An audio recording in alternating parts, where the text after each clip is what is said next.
ठीक है, क्या बोल रहा है, the ratio of close pack atoms to tetrahedral holes in the cubic, ये क्या पूछ रहा है, इन क्यूबिक क्लोज पैकिंग। बोलो कैसे करोगे?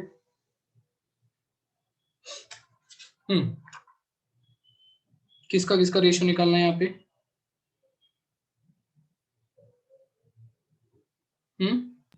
पहले टेट्राहेड्रल वॉइड्स है, सीसीपी है तो 4 एटम्स होंगे और टेट्राहेड्रल वॉइड्स 2n होता है तो ठीक है, तो देखो ratio of close packed atoms, atoms का रेशियो पूछ रहा है, ठीक है, किसका, to tetrahedral holes in a cubic close packing. तो यहाँ पे अब क्यूबिक क्लोज पैकिंग है, मतलब ये बंदा कौन सा है, एफसीसी है, ठीक है। हाँ, तो ratio of close packed atoms, तो एफसीसी में टोटल एटम्स कितने होते हैं?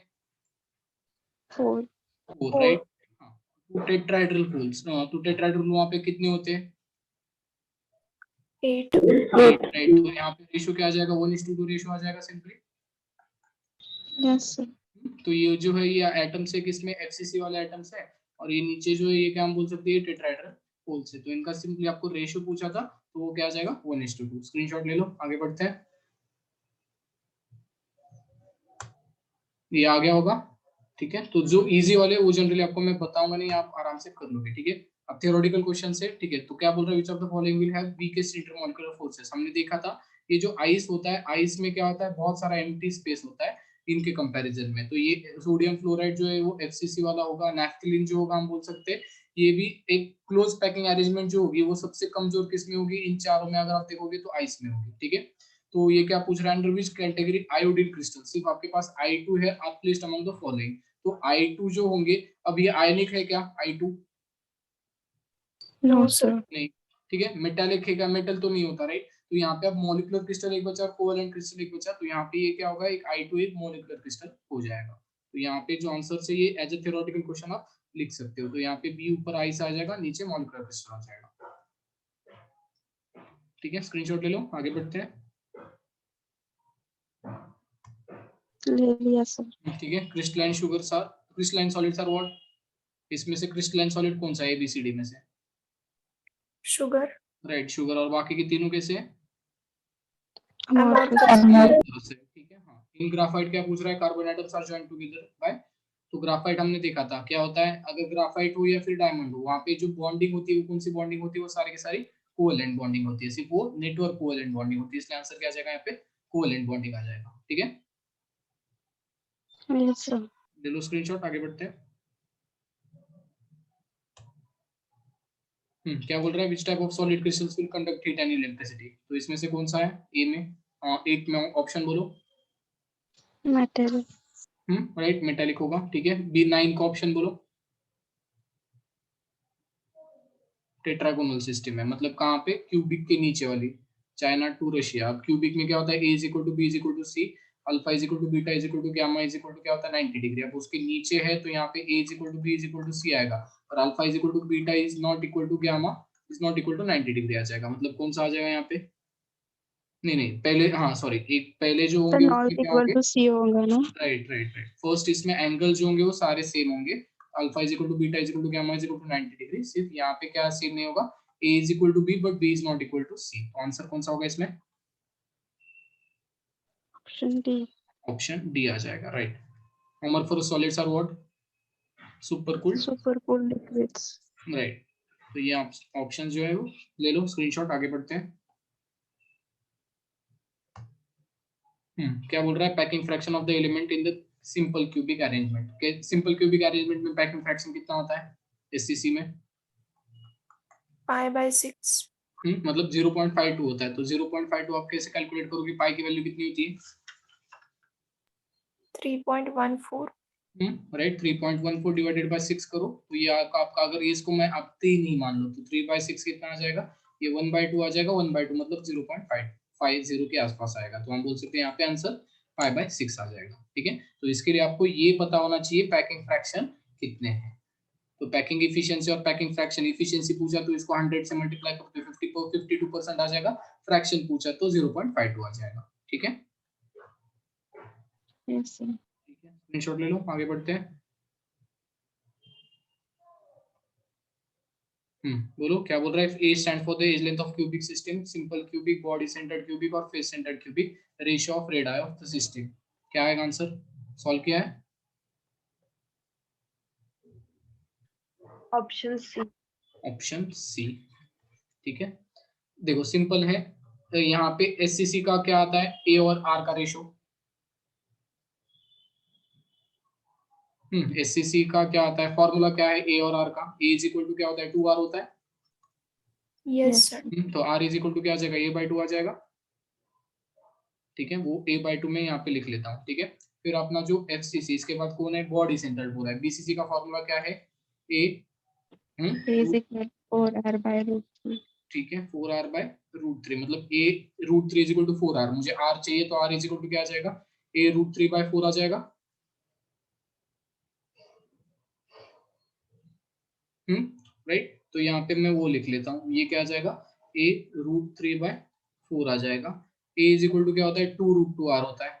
r इज इक्वल टू क्या आ जाएगा, a/2√2 is equal to r आ जाएगा। तो ये सारे रेशियो जो है वो किसके, रेडियस के रेशियो, राइट। तो यहाँ पे क्या आ जाएगा, a/2√2 r आ जाएगा। तो अब यहाँ पे मुझे बोलो कौन सा ऑप्शन यहाँ पे मैच कर रहा है। Option C. यहाँ पे पर हाँ राइट, ऑप्शन सी जो है हम बोल सकते हैं सारे के रेशियो में क्या कर रहा है, मैच कर रहा है, इसलिए अपन ऑप्शन सी जो है वो टिक कर लेंगे। तो आपको यहाँ पे रेडियस रेशियो पूछा था, तो मैंने सबके पहले वैल्यू किस में निकाल लिया, रेडियस आर में निकाल लिया और उनका ये रेशियो लिया, तो यही रेशियो आएगा, राइट। स्क्रीनशॉट ले लो, आगे बढ़ते हैं।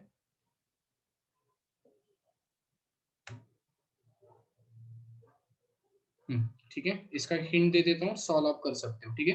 क्या बोल रहे हैं, the density of solid argon is what 1.68 gram per ml at 40 Kelvin. If the argon atom is assumed to be a sphere of radius इतना, what is the percentage of solid AR apparently, मतलब AR का कितना percentage वो पूछ रहा है कि empty space होगा। कैसे निकालोगे मुझे बोलो एम्प्टी स्पेस, इसमें आपको क्या निकालना पड़ेगा, तब आपको वो समझेगा कि एम्प्टी स्पेस कितना होगा। उसमें आपको क्या निकालना है यहाँ पे, packing efficiency, percentage of voids. नहीं, सिंपल उतना पीछे मतलब ठीक है। हाँ, पैक आपने क्या बोला, पैकिंग एफिशिएंसी निकालना है। पैकिंग एफिशिएंसी निकालने के लिए आपको क्या पता होना चाहिए इसमें, वॉल्यूम, टोटल का वॉल्यूम और जितने एटम्स है उनका राइट। वॉल्यूम। यहाँ पे आपको ये जज करना है सिंपली एन कितना है, क्या जज करना है, एन कहीं पे दिया है क्या, या आपको ये कोई भी कहीं पे भी पूछा है क्या, दिया है क्या कि आर्गन जो है वो किस में क्रिस्टलाइज हो रहा है, कहीं पे दिया है क्या आपको। No sir. अगर आपको n की वैल्यू मिल गई तो आप n की वैल्यू से आप बोल सकते हो n FCC है, BCC है या फिर सिंपल क्यूबिक है, राइट। वो अगर आपको मिल गया तो आप फिर बाद में डायरेक्ट उसकी पैकिंग एफिशिएंसी निकाल सकते हो, राइट। मतलब ये जो गिवन है इससे आप क्या निकालोगे, इससे आप n की वैल्यू निकालोगे। तो n की वैल्यू कैसे आ जाएगी, अब हमें पता है d इज इक्वल टू क्या होता है, n into m upon na into a cube, ठीक है। a की वैल्यू दी है या नहीं, यस सर। नहीं ना, कहाँ पे दी है, read if the argon is measure to be radius दिया है, तो ए कैसे फाइंड आउट करोगे इससे, बोलो, ए कैसे फाइंड आउट करोगे इससे,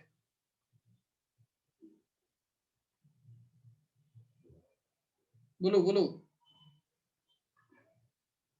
ठीक है, ये क्या करता हूँ, ये आपको मैं कल आराम से बताता हूँ, थोड़ा सा बड़ा है, इसको मैं आराम से देखो। सिंपल है, आपको यहाँ पे पहले तो यहाँ पे ए क्यूब निकालना है, मतलब आपको डायरेक्टली आप यहाँ पे ए की वैल्यू तो दी नहीं है, आर की वैल्यू दे रहा है। अब यहाँ पे आर की वैल्यू अगर देगा तो इसको आपको कैसे निकालोगे ए, तो आप ए मतलब क्या है, ये वॉल्यूम ऑफ क्या है, क्यूब। वॉल्यूम ऑफ क्यूब है, ठीक है। तो इससे नहीं निकाल जाए, यहाँ पे ये फॉर्मूला से नहीं जा पाएंगे, क्यों नहीं जा पाएंगे, क्योंकि ए का वैल्यू नहीं है, मुझे लगा ये ए का वैल्यू है, तो इसको आपको दूसरे वे से जाना पड़ेगा। तो कैसे जाएंगे, देखो अब ये जो एटम से ये पैक किस में है, ये क्यूब में पैक है, राइट। तो यहाँ पे मैं ऐसे बोल सकता हूँ कि पैकिंग एफिशिएंसी क्या आ जाएगा, total volume of cube upon क्या, वॉल्यूम ऑफ एटम्स। ऐसे मैं बोल सकता हूँ। अब वॉल्यूम ऑफ क्यूब कितना होता है, ए क्यूब होता है, राइट। और हम अगर देखेंगे वॉल्यूम ऑफ एटम्स कितना होता है, एटम क्या होता है, स्फीरिकल होता है, यस राइट। तो उसका जो ये आएगा वॉल्यूम आएगा, वो क्या आएगा, 4/3 पाई आर, राइट, वो आ जाएगा 4/3 पाई आर क्यूब। तो आर की वैल्यू आपके पास है या नहीं यहाँ पे, यस सर। हाँ तो ठीक है। तो आप यहाँ पे आर की वैल्यू अगर यूज करते हो तो आपको क्या मिल जाएगा, वॉल्यूम ऑफ एटम्स मिल जाएगा, Yes.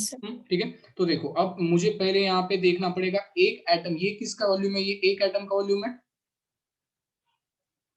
पर आपको अब यहाँ पे ये कितना दे रहा है, ये जो दे रहा है ये क्या दे रहा है, ये आपको डेंसिटी दे रहा है। डेंसिटी इज इक्वल टू कितना दे रहा है, डी इज इक्वल टू 1.68 ग्राम पर एमएल। मतलब इससे आप क्या फाइंड आउट करोगे पहले तो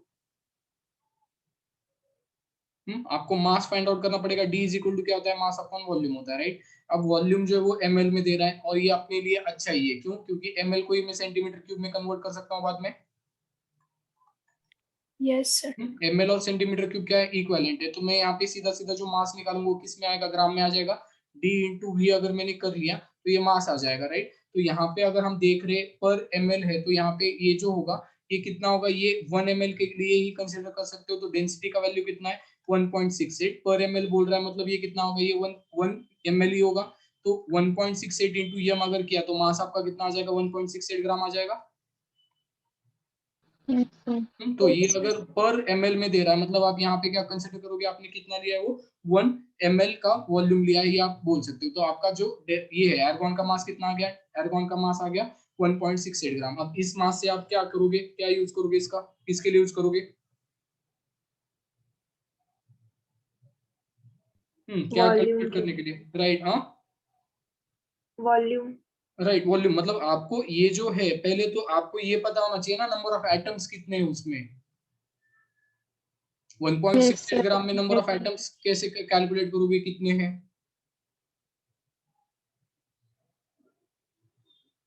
कैसे कैलकुलेट करोगे सर नंबर। इसके 40 ग्राम में 6.02 हो जाए तो राइट, 1.6 राइट, ग्राम में एकदम कितना करेक्ट, होगा? एकदम करेक्ट। तो अब देखो मैं एक एक करके आराम आराम से यहाँ पे आता हूँ। तो अपने पास क्या आ गया, अब मास आ गया, मास इज इक्वल टू कितना आ गया, 1.68 ग्राम आ गया, राइट। तो ये हमें पता है एक मोल आर्गन मतलब कितना हो गया, 1 मोल आर्गन इज 40 ग्राम। तो यहाँ पे मैं इसके मोल्स निकाल सकता हूँ। तो गिवन मोल्स कितने आ जाएंगे, given moles is equal to हम बोल सकते हैं ये आ जाएगा 1.68 डिवाइडेड बाय 40, ठीक है। इसको मैं 16 लिखता हूँ, 16 इंटू ये क्या आ जाएगा, 10 रेज़ टू माइनस 1 अपॉन 40। तो 4 10 जा 4 4 जा 16, राइट। ये 2 आ जाएगा, यहाँ पे 5 आ जाएगा। तो 2 इंटू ये अगर 1/5 कितना होता है basically, 1/5 0.2 into 10 raise to minus 1। तो ये आसपास 0.4 मोल्स आ जाएंगे।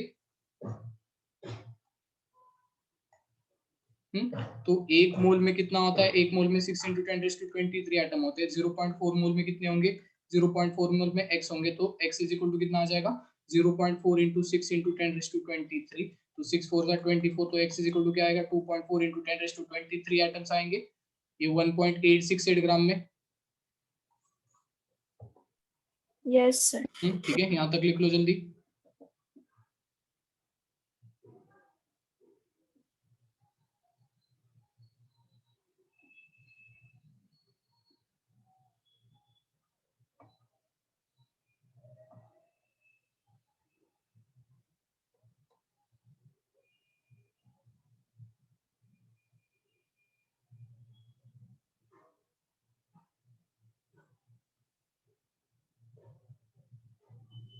हो गया,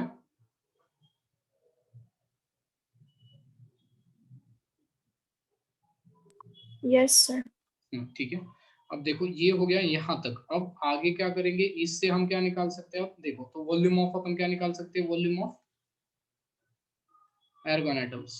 तो वॉल्यूम ऑफ एर्गॉन एटम्स कैसे आएंगे, नंबर ऑफ एटम्स अपने कितने आ गए, 2.4 इंटू 10 रेज़ टू 26 23 इंटू कितना आ गया, हमने ये देखा था 4/3 फायर क्यूब आएगा ना। तो ये तो नंबर ऑफ एटम्स तो आ गए। अब इसको 4/3 इंटू ये क्या होगा आपका पाई 3.14 इंटू आर का वैल्यू क्या होगा, ये 1.50 इंटू 10 रेज़ टू माइनस 8 का क्यूब जो होगा, ये आपका आर का वैल्यू होगा। तो इससे आपको क्या मिल जाएगा, हम बोल सकते हैं इससे आपको वॉल्यूम ऑफ आर्गन मिल जाएगा। अब यहाँ पे आपको क्या पूछा है, the density of solid argon is इतना, ठीक है। If the argon atom is assumed to be a sphere, the radius. अब आपको यहाँ पे वॉल्यूम ऑफ आर्गन एटम तो मिल गए। अब वॉल्यूम ऑफ क्यूब आप क्या एज्यूम करोगे यहाँ पे, ए क्यूब एज्यूम करोगे, राइट। तो अब यहाँ पे ए की वैल्यू आपको पता नहीं है ना, तो साइड क्यूब की वैल्यू, इन शॉर्ट आप इसको कैसे लिखते हो, आप इसको साइड क्यूब लिखते हो। यस। तो यहाँ पे इन्होंने क्या एज्यूम किया है, अब ये कैसे एज्यूम किया है मुझे भी पता नहीं है। साइड इन्होंने साइड इज इक्वल टू सीधा सीधा 1 बोला है। मतलब यहाँ पे वॉल्यूम ऑफ क्यूब कितना आ जाएगा, ये आ जाएगा 1 सेंटीमीटर क्यूब, ठीक है। तो इन दोनों को सिंपली डिवाइड कर दो, आपको क्या मिल जाएगा, परसेंटेज ऑक्यूपाइड मिल जाएगा। और उससे आपको क्या माइनस करना पड़ेगा, जो बचा हुआ है वो आपका, हम बोल सकते हैं परसेंटेज आपका अनऑक्यूपाइड होगा। तो एम्प्टी स्पेस पूछ रहा है ना, तो ये जो आएगा ये परसेंटेज ऑक्यूपाइड आएगा, इससे आप माइनस करो क्या, 1 से ये माइनस करो, जो भी वैल्यू आएगी ये 1 से माइनस करो, आपको क्या मिल जाएगा, आपको अनऑक्यूपाइड मिल जाएगा, कितना अनऑक्यूपाइड है। क्लियर है? Yes, sir. देख लो, तो ये दो, इसका volume of cube 1 centimetre cube आ गया, इसका जो भी है वो आप कैलकुलेट करोगे, वो जो भी वैल्यू है वो 1 से माइनस करोगे, आपको अनऑक्यूपाइड का वॉल्यूम मिल जाएगा। स्क्रीनशॉट ले लो, ये घर पे आराम से कर सकते हो आप।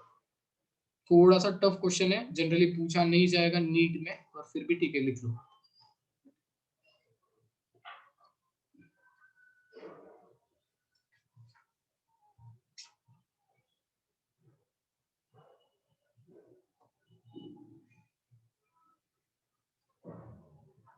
ठीक है, आगे बढ़े। Yes, sir. ठीक है, ठीक है, क्या बोल रहा है, xenon crystallization FCC cubic centre and edge length, उसका यूनिट सेल इतना है, तो radius of xenon atom is, कैसे करोगे, इजी है, बोलो जल्दी।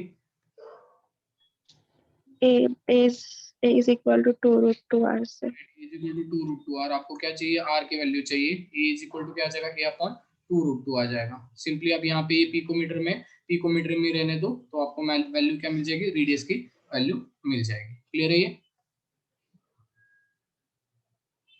ठीक है, सॉल्व कर लो, a की वैल्यू पुट करनी है, बाकी कुछ नहीं, a की वैल्यू पुट करो, सॉल्व करो, r मिल जाएगा। आगे बढ़ते हैं। ये हो ऐसे होमवर्क में ले लो, ये हो चुके हैं, total number of lattice arrangement, ये भी आपको इसमें दे दिया है, आयनिक compound as a cell consisting of cube centres of the physics empirical formula, ये भी आ जाएगा। ये भी आ जाएगा। ठीक है, तो इसमें के जो बचे हैं ये सारे होमवर्क में ले लो। ठीक है,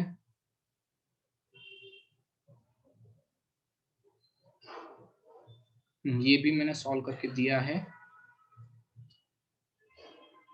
हाँ, ये बोलो कैसे कैलकुलेट करोगे, क्या बोल रहा है, z is the number of atoms in a unit cell that represents closest packing sequence ABC the number of tetrahedral words in the unit cell is equal to, बोलो कैसे करोगे ये। सर वो फर्स्ट वाले जैसा ही होगा ना, 4 और फिर टेट्राहेड्रल 2 into 4. राइट, तो यहाँ पे रेशियो आंसर क्या आना चाहिए, तो यहाँ पे सिर्फ अलग क्या है, यहाँ पे इसने आपको क्लोजेस्ट पैकिंग बोला है और ABC पैकिंग बोला है, मतलब यहाँ पे भी जो पैकिंग होगी वो किसकी तरह होगी, तो CCP की पैकिंग होगी, पर CCP में भी कितने एटम्स होते हैं, 4 एटम्स होते हैं, राइट, और फिर टेट्राहेड्रल वर्ड्स कितने आ जाएंगे, 8. 8 आ जाएंगे, राइट। तो यहाँ पे z is the number of atom, तो यहाँ पे इसको z बोल रहा है, तो z 4 एटम आएंगे, और आपका ये जो होगा क्या होगा, बेसिकली आपके टोटल कितने होंगे, वो 8 होंगे टेट्राहेड्रल वर्ड्स, तो ये कितना आ जाएगा, z/2 आ जाएगा, Yes, sir. राइट, इसलिए ऑप्शन सी आ जाएगा। नहीं, उल्टा है, अब यहाँ पे देखो, यहाँ पे ये भी देखो, ये भी आपको ध्यान में रखना पड़ेगा कि आप जब रेशियो ले रहे हो तो कैसे रेशियो ले रहे हो। तो रेशियो यहाँ पे आपसे क्या पूछा है, the number of tetrahedral words, तो ऊपर आपके टेट्राहेड्रल वर्ड्स होने चाहिए in the unit cell is equal to number of, क्या पूछ रहा है, it z is the number of total atoms in a unit cell that represent closest packing the number of tetrahedral words. ठीक है, तो tetrahedral words कितने होंगे वो आपको पूछ रहा है, रेशियो नहीं पूछ रहा। ठीक है, तो टेट्राहेड्रल कौन वर्ड्स सा? कितने होंगे, अगर उसमें सिंपल था, ये क्वेश्चन बहुत ज्यादा सिंपल था, अगर z एटम्स है तो z एटम्स से डबल टेट्राहेड्रल वर्ड होते, जितने भी Yes, एटम sir. है उससे क्या आ जाएंगे, डबल टेट्राहेड्रल वर्ड आएंगे, तो आंसर क्या आएगा इसका, 2z। ना ये रेशियो देखना है, ना ये हमें ये करना है, क्या करना है, कोई रेशियो लेना नहीं है, सिंपली वो आपको टेट्राहेड्रल वर्ड्स पूछ रहा था, तो यहाँ पे अगर z एटम है तो वहाँ पे टेट्राहेड्रल वर्ड्स कितने आएंगे, उससे डबल आएंगे, इसलिए आंसर क्या आ जाएगा, बी आ जाएगा। क्लियर है ये? Yes, sir. आगे बढ़ते हैं। हाँ, ठीक है, जल्दी जल्दी करो, ये हो चुके हैं ऐसे टाइप के, फिर भी अपन एक देखते हैं। तो क्या बोल रहा है, atom of element y forms a CCP lattice, मतलब y कितने हैं, 4. पूरे। ठीक है, x जो है वो ऑक्यूपाई क्या कर रहा है, 2/3 of the tetrahedral words, total tetrahedral word कितने होंगे, 8. 8 होंगे, उससे वो कितना ऑक्यूपाई कर रहा है, 2/3. 2/3 ऑक्यूपाई कर रहा है, राइट। तो यहाँ पे अब ये क्या हो गया, y इज इक्वल टू, हम लिख सकते हैं इसको 8 2 16/3, तो इसको अब इसी फॉर्म में छोड़ के जा सकते हैं क्या अपन, नो सर। नहीं, तो क्या करना पड़ेगा इस फॉर्म को चेंज करने के लिए? 3 से मल्टीप्लाई। राइट, तो यहाँ पे क्या आ जाएगा, y कितना आ जाएगा 12 और x का अपना कितना आ जाएगा 16 आ जाएगा। अब ये x is to y बोल रहा है तो इसको मैं ऐसे लिख सकता हूँ x is to y is equal to 16 is to 12। अब ये सिंपलेस्ट फॉर्म में है क्या? No sir. सिंपलेस्ट फॉर्म में कैसे आएगा? राइट, ये आ जाएगा 4 is to 3, मतलब ये क्या आ जाएगा x4 y3, तो आंसर ये आ जाएगा। ठीक है, स्क्रीनशॉट ले लो, ये हो चुके हैं ऐसे, तो आप आराम से सॉल्व कर लोगे। इसमें सिर्फ रेडियस रेशियो वाले सिर्फ बचे हैं, वो अपन जल्दी से देख के निकल जाते हैं।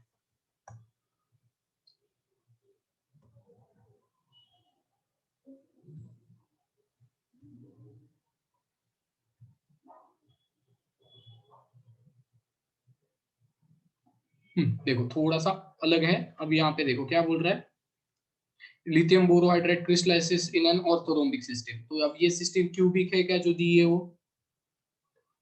No sir. नहीं, वो क्या है, अलग एक ऑर्थोरोम्बिक सिस्टम है। ठीक है, और उस ऑर्थोरोम्बिक सिस्टम में एक इसमें कितने मॉलिक्यूल है, 4 मॉलिक्यूल्स पर यूनिट सेल है। ठीक है, द यूनिट सेल डायमेंशन उसके ए के इतना है, बी का मतलब ए का साइड लेंथ इतना है, बी का इतना है, सी का इतना है। ठीक है, मोलार मास इसका उतना है, तो डेंसिटी ऑफ द क्रिस्टल पूछ रहा है। ठीक है, अब डेंसिटी इज इक्वल टू आपको क्या चाहिए, m into n upon n a into a cube. ठीक है, अब मुझे बोलो यहाँ पे n की वैल्यू कितनी दे रखी है इन्होंने? 4 n इज इक्वल टू 4 दे रखा है। ठीक है, मोलार मास दिया है या नहीं दिया है? दिया है। राइट, वो 21.76 ग्राम पर मोल दे चुके हैं वो। इन्हें आपको पता है, सिर्फ इसकी वैल्यू पता नहीं, ए क्यूब की वैल्यू पता नहीं है। आप यहाँ पे ए क्यूब की वैल्यू कैसे निकालोगे? A into volume P into volume C। Right, volume यहाँ पे क्या आ जाएगा, सिंपली हमने क्या लिखा था इसको, साइड क्यूब। अब साइड कौन से ए बी और सी साइड है, तो इसको ए इंटू बी इंटू सी करोगे तभी आपको वॉल्यूम आएगा। यस तो सर। यहाँ पे ए क्यूब की जगह आपको सिर्फ यहाँ पे क्या करना पड़ेगा, ए इंटू बी इंटू आपको सी करना पड़ेगा। ठीक है, अब ये एमस्ट्रॉन्ग जो है आपको कन्वर्ट किस में करने पड़ेंगे, एमस्ट्रॉन्ग नीचे आंसर किस में है, डेंसिटी का? सेंटीमीटर।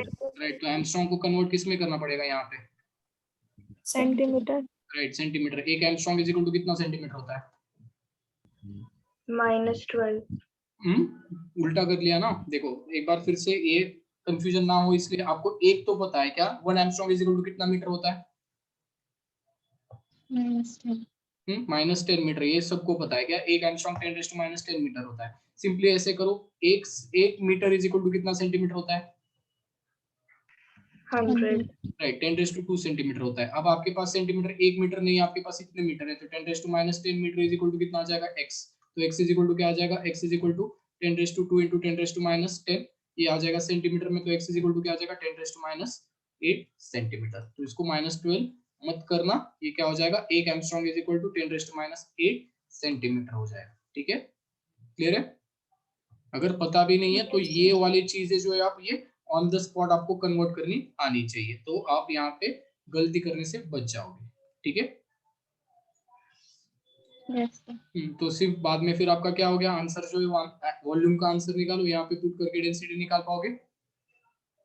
तो सिर्फ थोड़ा सा जो डिफरेंस था, वो डिफरेंस क्या था, ये ही कि ये जो है ये ए क्यूब नहीं होगा, ए इंटू बी इंटू सी करना पड़ेगा। ए इंटू बी इंटू सी करो, फिर एमस्ट्रॉन्ग को कन्वर्ट करो किसमें, सेंटीमीटर में कन्वर्ट कर लो। ठीक है, क्लियर है यहाँ तक, कोई डाउट? लिख पाओगे, कर पाओगे, आंसर सॉल्व कर पाओगे? Yes sir. स्क्रीनशॉट ले लो, आगे बढ़ते हैं।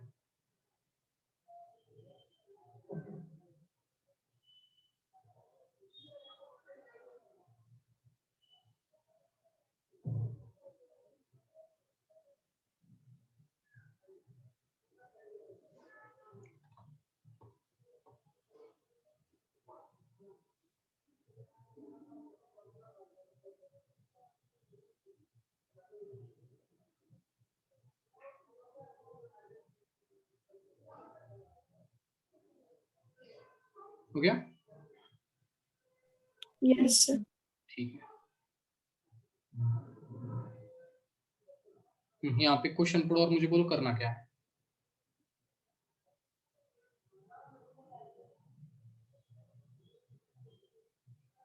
n निकालना है। क्या फाइंड आउट करना है? n। राइट, यहाँ पे आपको n फाइंड आउट करना है। ठीक है, कैसे करोगे? डेंसिटी दी है। राइट। तो अब भी जैसे किया वैसे ही करोगे, सिर्फ इसमें आप करोगे क्या, दूसरा जो होगा वो क्या करोगे इसमें, A cube already दिया है 132. राइट। तो सिंपल है, कर लोगे ना ये, या आप बताऊं कैसे करना है? कर लेंगे सर. ठीक है, होमवर्क में ले लो, आगे बढ़ते हैं। क्या बोल रहे हैं, in which of the following alternate tetrahedral voids are occupied. तो इसमें ऐसा कौन सा एलिमेंट है जिसमें अल्टरनेट टेट्राहेड्रल वॉइड ऑक्यूपाई किए जाते हैं?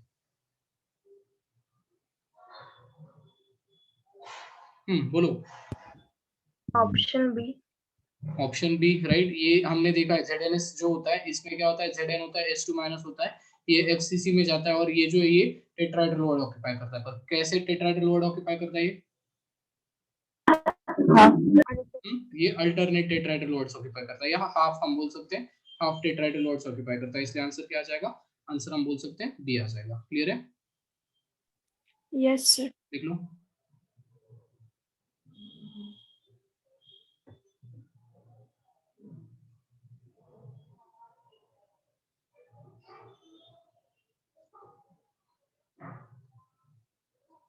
ठीक है, सेम वैसे ही है, कर लोगे आराम से ये भी। हाँ, अब ये एक इस टाइप के सिर्फ क्वेश्चन बचे हुए हैं, तो बोलो कैसे करोगे इसको solve. Radius coordination ratio number, निकालेंगे. कोऑर्डिनेशन नंबर पूछा है, इसके Na प्लस और Cl माइनस की आंसर्स दे रखे, तो कैसे करोगे सॉल्व, बोलो।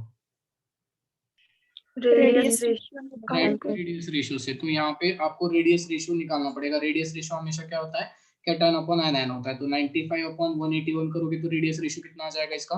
इसको मैं ऐसे बोल सकता हूँ, इसको देखो, तो ये कितने के बीच में आ जाएगा। अब ये अप्रोक्सीमेट नहीं कर पाओगे, क्यों, क्योंकि थोड़ा भी इधर इधर हो गया तो उसकी रेंज जो हो जाएगी वो चेंज हो जाएगी। तो अप्रोक्सीमेशन यहाँ पे जनरली थोड़ा सा अवॉइड करो। तो ये 0.52 के आसपास आ जाएगा। अब 0.52 मतलब ये किसके रेंज में आ गया, 0.414 और 0.4142 0.5. 0.732 के रेंज में आ गया। तो यहाँ पे ये जो होता है ये कौन से कोऑर्डिनेशन नंबर में आएगा, 6.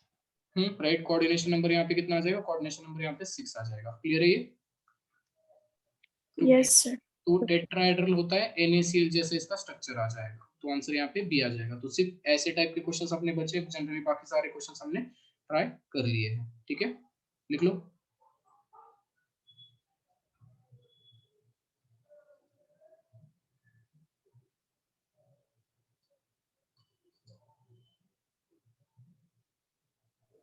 हो गया सर. ठीक है,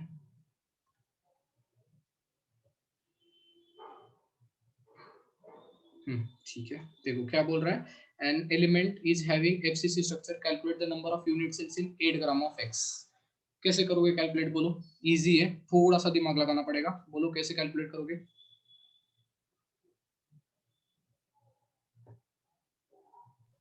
8 gram is equal to 6.02 into 10 raised to 23. 80 gram is equal to 6.02 10 raised to 23 और नीचे 8 gram is equal to X. ठीक है, देखो सिंपल है, calculate number of unit cells हमें कैलकुलेट करने हैं, राइट। तो हमें पता है 80 ग्राम इसका मॉलिक्यूलर वेट है, मतलब 80 ग्राम में टोटल नंबर ऑफ एटम्स कितने आ जाएंगे, Na Avogadro number. राइट। एवोगाड्रो नंबर ऑफ एटम्स आ जाएंगे यहाँ पे। अब 8 ग्राम में फिर ये मैं लिख सकता हूँ इसको 6 into 10 raised to 23 एटम्स आ जाएंगे। ठीक है, फिर अगर आपके पास 80 ग्राम है तो 8 ग्राम के लिए एटम्स कितने आ जाएंगे, ये आ जाएगा x, राइट। तो x अगर आप कैलकुलेट करोगे तो ये कितना आ जाएगा, हम बोल सकते हैं 6 into 10 raised to 22 एटम्स आ जाएंगे। ठीक है, कैलकुलेट करने के बाद ये आ जाएंगे। अब यहाँ पे ये इतने आपके पास एटम आ गए। ठीक है, तो ये जो है ये क्या पूछ रहा है, calculate the number of unit cells. तो यूनिट सेल कैसे कैलकुलेट करोगे, तो यहाँ पे ये क्या बोल रहा है, FCC स्ट्रक्चर है। तो अगर अपने पास एक यूनिट सेल है तो एक यूनिट सेल में टोटल नंबर ऑफ एटम्स कितने आएंगे, 4. राइट। इसमें 4 एटम्स आ जाएंगे, राइट। तो ये 4 एटम्स तो आ गए। अब अपने पास एटम्स कितने, यहाँ पे हम बोल सकते हैं, इसको मैं ऐसे लिख सकता हूँ क्या, 0.1 इंटू ये नए एटम्स, Yes sir.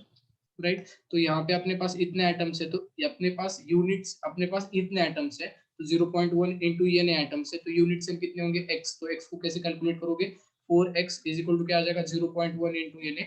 तो Na यहाँ पे x इज इक्वल टू क्या आ जाएगा, 0.1 इंटू Na/4। तो यहाँ पे 0.1 को मैं अब ऐसे लिख सकता हूँ, x is equal to 10⁻⁻1 into Na by 4। इसको मैं नीचे ले सकता हूँ, तो ये क्या आ जाएगा, Na/4 इंटू 10 तो यहाँ पे क्या बचेगा, x is equal to Na/40 हो जाएगा वो,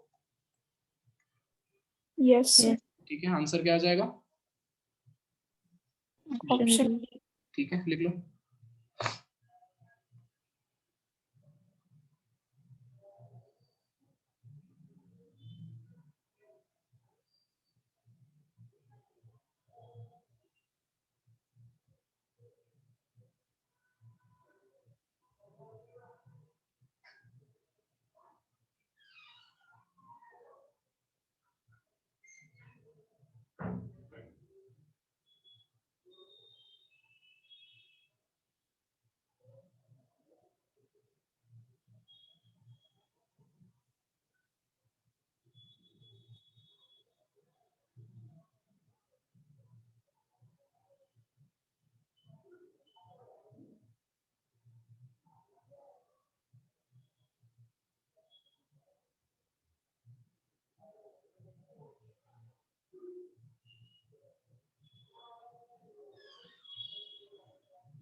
हो गया,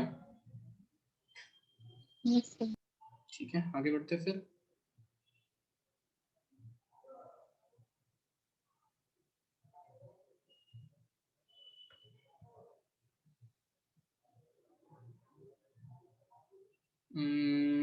ठीक है, ये देखते हैं, ये करते हैं सॉल्व, ठीक है। अब यहाँ पे ये जो एटम्स है, ये कौन से, ये कैल्शियम के एटम्स है। इसको मैं क्या करता हूँ, थोड़ा सा विजिबल हो इसलिए मैं येलो में मार्क कर लेता हूँ ये सारे एटम्स। नहीं, ये नहीं होगा, ये आपको आंसर जब सामने दिखेगा तो ही आप ये सॉल्व कर पाओगे। यहाँ पे ये थोड़ा सा डिफिकल्ट जाएगा, ठीक है। तो पोजीशन यहाँ पे थोड़े से ब्लर दिख रहे तो मुझे यहाँ, हाँ ठीक है। तो ये यहाँ पे ये जो है ये इसमें है, ठीक है। हाँ, ये सारे जो एटम्स दिख रहे हैं, अब यहाँ पे ये सारे एटम्स मैंने क्या किए, ये कौन कहाँ पे ये एटम्स, कैल्शियम के, राइट। ये सारे के सारे हम बोल सकते हैं कॉर्नर्स पे आ गए। हाँ, अब ये ऑक्सीजन के एटम्स कहाँ पे प्रेजेंट दिख रहे हैं आपको, फेस सेंटर। राइट। तो ये मैं रेड में देखता हूँ, तो यहाँ पे ऊपर वाला फेस एक आ गया, ये वाला फेस, ये वाला फेस, ये वाला फेस, ये वाला फेस और ये वाला फेस, ठीक है। तो ये कहाँ पे आ गए, ये फेस सेंटर पे आ गए। और एक जो बचा है टाइटेनियम का, वो कहाँ पे आ गया, Body center. राइट, वो आ गया बॉडी सेंटर। तो यहाँ पे टाइटेनियम कितने होंगे, 1. टाइटेनियम 1 होगा, ठीक है।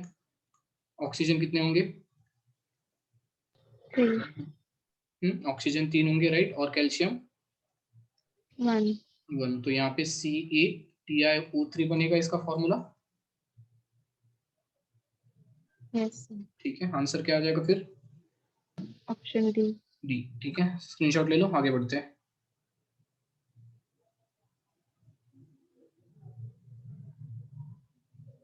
Yes sir. ठीक है, आ जाएगा ये भी आ जाएगा। बोलो, ये आंसर इजी है।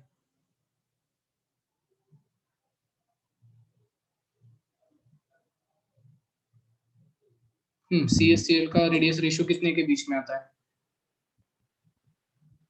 Option A.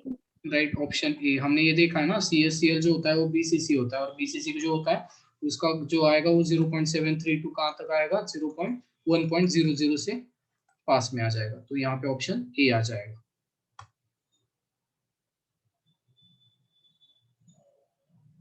ठीक है, ये चीज एक बार याद रखो, हाँ, ये भी बहुत बार पूछा जाता है। मतलब CCP हो आपके पास, क्या हो, CCP हो, तो CCP का जनरली जो ये होगा, क्या होगा, CCP का आपका कोऑर्डिनेशन नंबर जो होगा वो कितना होगा, कोऑर्डिनेशन नंबर 12 होगा। तो ये 2-3 बार पूछा है, तो ये आपको याद होना चाहिए, ठीक है। आगे बढ़े, Yes, sir.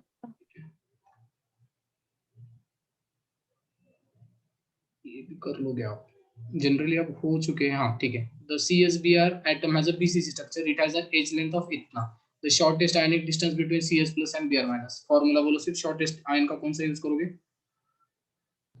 R is equal to A√3/2। Right. क्या आ जाएगा, R नेबरिंग डिस्टेंस, या हम बोल सकते हैं RCS plus plus RCl minus is equal to क्या आ जाएगा, A√3/2। A√3/2, right. ये 2 आ जाएगा। ये 2 कब आता है, जब BCC स्ट्रक्चर होता है या फिर CSCl टाइप स्ट्रक्चर होता है। अगर एफसीसी या एचसीसी स्ट्रक्चर आया तो ये फॉर्मूला क्या होता है? नीचे 4 आ जाएगा, राइट, नीचे 4 आ जाएगा। और अगर एससीसी है तो a/2। राइट, वो आ जाएगा सिंपली a/2। ठीक है, तो सिंपली सॉल्व आप कर सकते हो। a की वैल्यू दी है तो ये फॉर्मूला यूज करके क्या कर लो, सॉल्व कर लो। ठीक है, स्क्रीनशॉट ले लो, आगे बढ़ते हैं।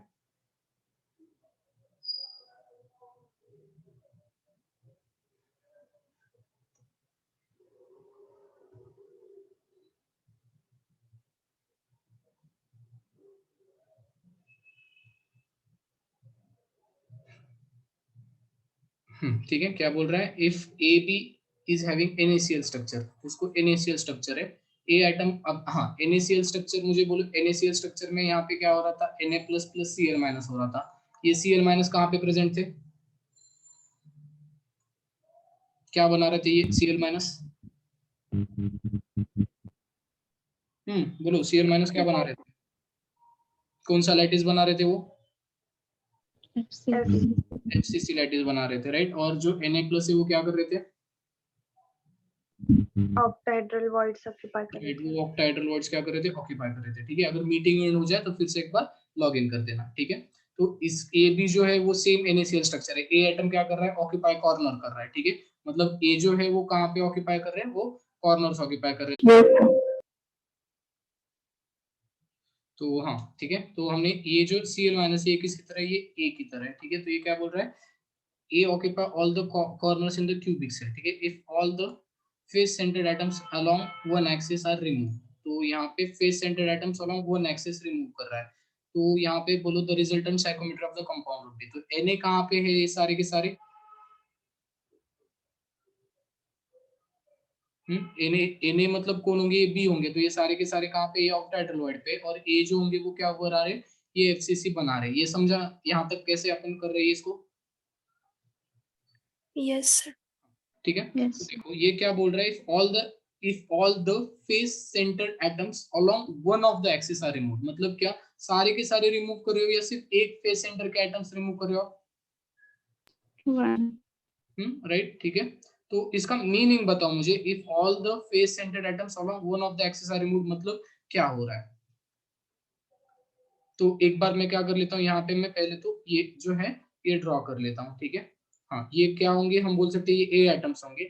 आपके जो ये होंगे क्या प्रेजेंट होंगे? हम बोल सकते हैं आपके जो ऑक्टाहेड्रल वर्ड्स या टेट्राहेड्रल वर्ड, ऑक्टाहेड्रल वर्ड्स कहाँ पे होता है? या तो वो सेंटर में होगा या फिर वो कहाँ पे प्रेजेंट होगा? इसके एज के सेंटर्स में वो बनेगा। ठीक है, ये तो एज सेंटर्स पे 3 बना दिए मैंने, और यहाँ पे हम सेंटर में एक बनाता हूँ। ठीक है, तो ये हो गया आपका ऑक्टाहेड्रल वर्ड, ये ऑक्टाहेड्रल वर्ड हो गया, ये भी ऑक्टाहेड्रल वर्ड हो गया, और ये ऑक्टाहेड्रल वर्ड, मतलब 4 ऑक्टाहेड्रल वर्ड आपके आगे। बाकी के सारे ये कौन है? ये सारे जो अभी लिख रहा हूँ मैं रेड में, ये कौन है? ये सारे के सारे मैं बोल सकता हूँ ये अब रेड में जो लिखेंगे, या फिर इसको मैं कलर चेंज करके लिखता हूँ। ठीक है, तो जो Cl माइनस है उसको मैं ग्रीन कलर से लिखता हूँ, तो ये अपना ग्रीन कलर है। ठीक है, और मुझे बोलो ग्रीन कलर के एटम्स कहाँ पे होने चाहिए? ये तो मैंने सब कॉर्नर्स पे तो लिख दिया, और कहाँ पे होने चाहिए? Face center. Face center। तो कहाँ पे होने चाहिए? और फेस सेंटर पे भी होने चाहिए। ठीक है, तो फेस सेंटर की भी ड्रॉ कर लेता हूँ। ठीक है, अब मुझे क्या करना है? अब मुझे एटम्स एक कहाँ से निकालने हैं बोलो? रिमूव कहाँ से करने हैं एटम्स? एक एक्सेस के अलग। एक्सिस से, तो पर कौन से एक्सिस से? एक एक्सिस मतलब कौन सा एक्सिस? यहाँ पे क्या बोला है? All the face centre atoms along one of the axis are removed. Along one of the axis मतलब मैं ये एक्सिस चूज करूंगा। समझ रहा है? Yes sir. ठीक है, यही क्यों चूज किया मैंने? क्योंकि इफ ऑल द, ये क्या पूछ रहा है? If all the atoms on one of the axis are remove, तो एक एक्सिस से रिमूव हो रहा है, मतलब कहाँ कहाँ से एटम होने चाहिए? तो फेस सेंटर से भी रिमूव होंगे, और कहाँ से रिमूव होंगे? कॉर्नर्स। राइट, वो कॉर्नर से भी रिमूव होंगे। तो आप कैलकुलेट कर पाओगे। यहाँ पे एक जो डिफिकल्टी थी ये यही थी कि आपको पता होना चाहिए कि अगर ये पूछ रहा है all the face centred atoms, अब देखो, अब या तो दो डायगोनल एक्सिस क्या हो सकते हैं? दो एक्सिस हो सकते हैं। एक इससे पहले हमने बॉडी डायगोनल वाला देखा था, ये बॉडी डायगोनल वाला एक्सिस था, वो दूसरा वाला एक क्वेश्चन ऐसे ही किया था हमने, राइट। बॉडी डायगोनल होगा, ये बॉडी डायगोनल का और फेस सेंटर का कुछ लेना देना है क्या? यहाँ पे फेस सेंटर के एटम यहाँ से रिमूव हो सकते हैं क्या अगर बॉडी डायगोनल पास किया आपने तो? ना सर। नहीं तो वो तो हो ही No. नहीं सकता, राइट। तो इसलिए मैं क्या बोल रहा हूँ कि यहाँ पे जो एक्सिस होगी ये कौन सी होगी, ये फेज सेंटर वाली एक्सिस होगी। तो फेज सेंटर वाले आपको क्या करना है, एटम्स रिमूव करने, एटम उनका कंट्रीब्यूशन रिमूव कर लो, आपको आंसर मिल जाएगा। क्लियर है क्या करना और क्या नहीं यहाँ पे? Yes, sir. Yes, sir. तो एक्सिस आइडेंटिफाई करना इंपॉर्टेंट था, बाकी आपको मैंने बताया है कि कैसे उसको सॉल्व करते हैं।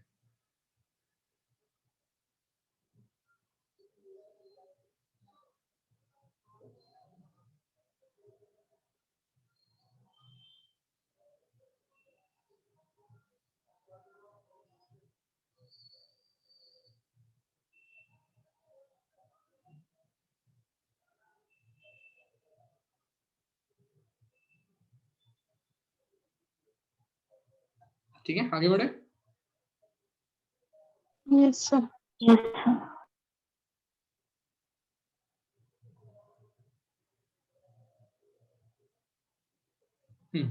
कैल्शियम फ्लोराइड है CaF2, तो ये CaF2 मुझे बोलो फ्लोराइड स्ट्रक्चर होगा या एंटी फ्लोराइड स्ट्रक्चर होगा? Fluoride. फ्लोराइड स्ट्रक्चर है। फ्लोराइड स्ट्रक्चर का कोऑर्डिनेशन नंबर कितना आता है? 2 ऑप्शन है, 4:8 एक है और 8:4 एक है। हाँ बोलो। तो ये पढ़ा होगा अच्छे से तो बोल पाओगे। अगर नहीं आता है, रिमेम्बर नहीं है, फिर क्या करना पड़ेगा, यहाँ पे आपको ये पता होना चाहिए Ca क्या करेगा और F क्या करेगा। हाँ बोलो मुझे, Ca पॉजिटिव क्या करता है और F माइनस क्या करता है फ्लोराइड स्ट्रक्चर में? FCC. राइट, एकदम करेक्ट। Ca पॉजिटिव FCC करता है, और ये जो F माइनस ये क्या ऑक्यूपाई करता है? Tetrahedral voids. राइट, ये क्या करता है, ये TD वर्ड्स जो है वो ऑक्यूपाई करता है। ठीक है, तो यहाँ पे अगर TD वर्ड्स ऑक्यूपाई करेगा तो यहाँ पे इसका नंबर 8 हो जाएगा और इसका 4 हो जाएगा। तो कोऑर्डिनेशन नंबर क्रॉस देखते ही आप, राइट, तो Ca का कितना आ जाएगा, यहाँ पे अपन बोल सकते हैं Ca का 8 आ जाएगा और फ्लोरीन का कितना आ जाएगा 4। तो यहाँ पे आंसर क्या आएगा 8:4।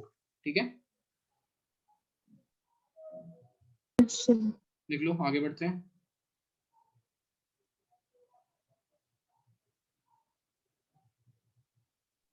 हो गया सर। ठीक है, क्या पूछ रहा है, which defect causes decrease in density of crystal?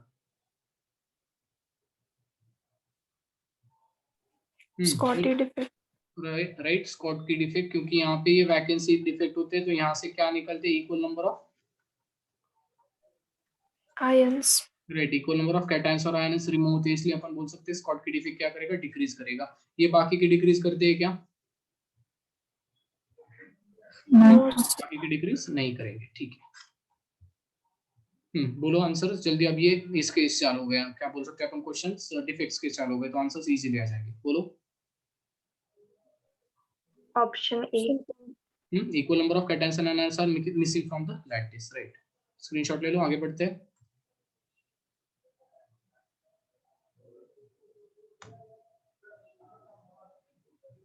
क्या बोल रहा है, the AgBr the ion of the Ag positive और Br माइनस, इनमें क्या हो रहा है, इनके जो रेडियस है उनके साइज जो है वो डिफरेंट आ रहे हैं। इसमें ये बोल रहा है Br माइनस बड़ा है और Ag प्लस छोटा है, तो ये कौन से डिफेक्ट दिखाएगा? तो हमने देखा है स्कॉट की डिफेक्ट एक होता है और फ्रेंकल डिफेक्ट एक होता है। तो मैंने ये लिख के दिया था कि कब स्कॉट की डिफेक्ट होगा और कब फ्रेंकल डिफेक्ट होगा। तो स्कॉट की डिफेक्ट होने के लिए साइजेस कैसे होने चाहिए उनके? Comparable. यहाँ पे सिमिलर चाहिए। कैटायन और एनायन के साइजेस कैसे होने चाहिए? कैटायन छोटा और आयन बड़ा। हाँ सिमिलर, या फिर आप क्या बोल सकते हो वहां पे, सिमिलर या कंपैरेबल साइजेस होने चाहिए। यहाँ पे हमने क्या बोला था फ्रेंकल में? Cation small. राइट, कैटायन क्या होगा, कैटायन स्मॉल होगा और एनायन बिग होगा। तो यहाँ पे यही कंडीशन है, कैटायन छोटा और एनायन बड़ा है। Yes sir. राइट, इसलिए यहाँ पे सिर्फ क्या होगा, फ्रेंकल डिफेक्ट होगा। क्लियर है, यस सर। स्क्रीनशॉट ले लो, आगे बढ़ते हैं।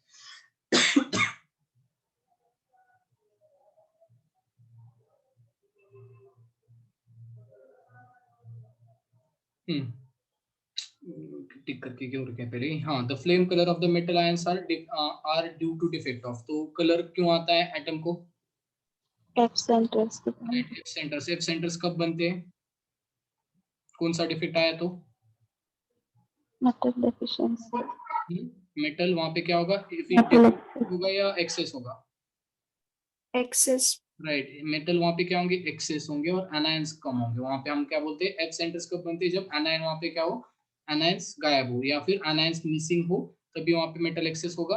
और मेटल एक्सेस में भी दो है, कि वहां से एनायन गायब हो जाए या फिर हम बोल सकते हैं क्या होगा, मेटल एक्सेस हो जाए। तो यहाँ पे मेटल आपने ऊपर से ऐड किया तो ये नहीं होगा, जब एनायन मिस हो जाएंगे तभी एनायन निकल जाएगा और उसकी जगह इलेक्ट्रॉन ट्रैप हो जाएगा, और ये इलेक्ट्रॉन ट्रैप होने की वजह से एफ सेंटर बनेगा। तो यहाँ पे हम बोल सकते हैं ये जो है, ये मेटल एक्सेस डिफेक्ट की वजह से ही हो सकता है। क्लियर इतना? Yes. आगे बढ़ते हैं।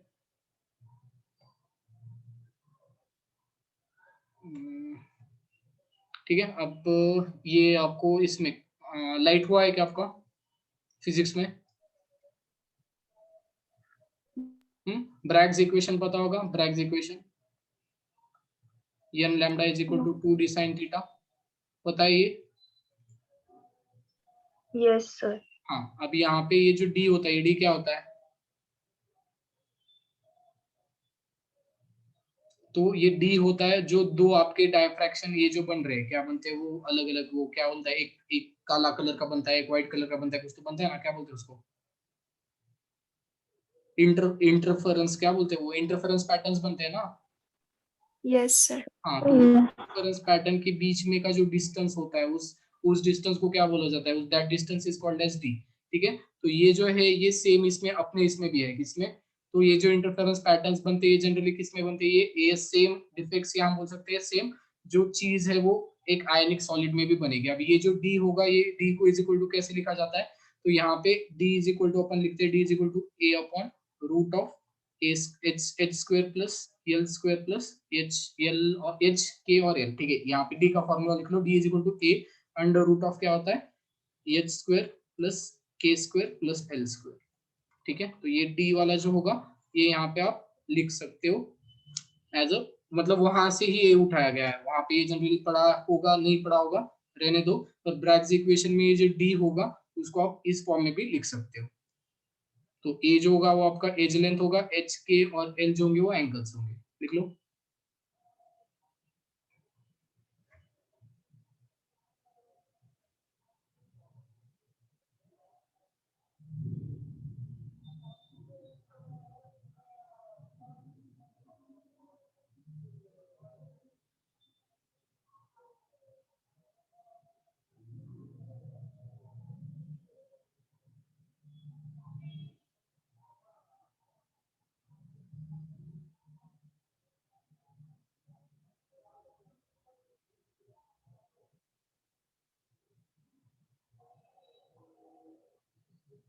ठीक है, आगे बढ़े।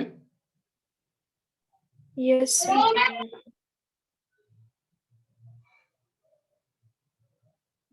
ये अब इजी है, ये कर लोगे। ठीक है, तो ये जो है एक बार ये ट्राई करो, कहाँ से, जो जो हमारे अब यहाँ पे ये देखो, ये प्रीवियस ईयर क्वेश्चन से एक बार देख लो, ट्राई करो, आ जाएंगे। नहीं सॉल्व होगा तो मुझे पूछ लो, मैं आराम से आपको बता दूंगा। तो इतने सारे हमने किए हैं, तो ये प्रीवियस ईयर सब ये हम बोल सकते हैं आराम से आपको सॉल्व हो जाएंगे। ठीक है, तो यहाँ पे जो जो मिसिंग है, अब देखो मैंने छोड़े कौन से क्वेश्चन है जो हमने किए हैं ऑलरेडी, तो ये वाला जो जो बचे हैं वो क्वेश्चंस, और पहले वाला अगर आप करोगे तो आपका जनरली इससे बाहर क्वेश्चन नहीं बनेगा सॉलिड सेट का। तो दो पीडीएफ सॉल्व करो आराम से, आपका सॉलिड सेट का हर एक क्वेश्चन क्या हो जाएगा, सॉल्व हो जाएगा। ठीक है, तो यहाँ तक कोई डाउट है क्या? अब तो ये सिमिलर टाइप के क्वेश्चन होंगे जैसे हमने पहले किए, तो ज्यादा टेंशन मत लो। ठीक है, तो यहाँ तक कोई डाउट है क्या? No, sir. अगर पहले वाले पीडीएफ में या इस वाले पीडीएफ में कोई क्वेश्चन नहीं समझ आए, सीधा सीधा क्या करो, उस क्वेश्चन का फोटो निकालो, मुझे व्हाट्सएप कर दो, मैं उसका सॉल्यूशन दे दूंगा। अगर फिर भी नहीं समझ रहा है, लेक्चर में सिर्फ मुझे वो डाउट पूछ लो, मैं आपको डाउट दे दूंगा, उसका आंसर दे दूंगा। ठीक है, Yes, sir. ठीक है, तो आज के लिए फिर यहीं पे रुकते हैं, बाकी का अपन नेक्स्ट लेक्चर में नया चैप्टर स्टार्ट करेंगे। नया चैप्टर अब ऑर्गेनिक स्टार्ट करना है या फिजिकल को ही कंटिन्यू करना है, आपकी मर्जी। फिजिकल का इलेक्ट्रोकेमिस्ट्री ले ले, थोड़ा सा बड़ा है पर कर लेंगे। ठीक है, तो फिजिकल का अपन इलेक्ट्रोकेमिस्ट्री स्टार्ट करते हैं कल से। तो आज के लिए यहीं पे रुकते हैं, बाकी का अपन नेक्स्ट चैप्टर कल स्टार्ट कर लेंगे। ठीक है, थैंक यू। और संडे को टेस्ट होगी किस पे, सॉलिड स्टेट पे। ठीक है, Okay, sir. Thank you.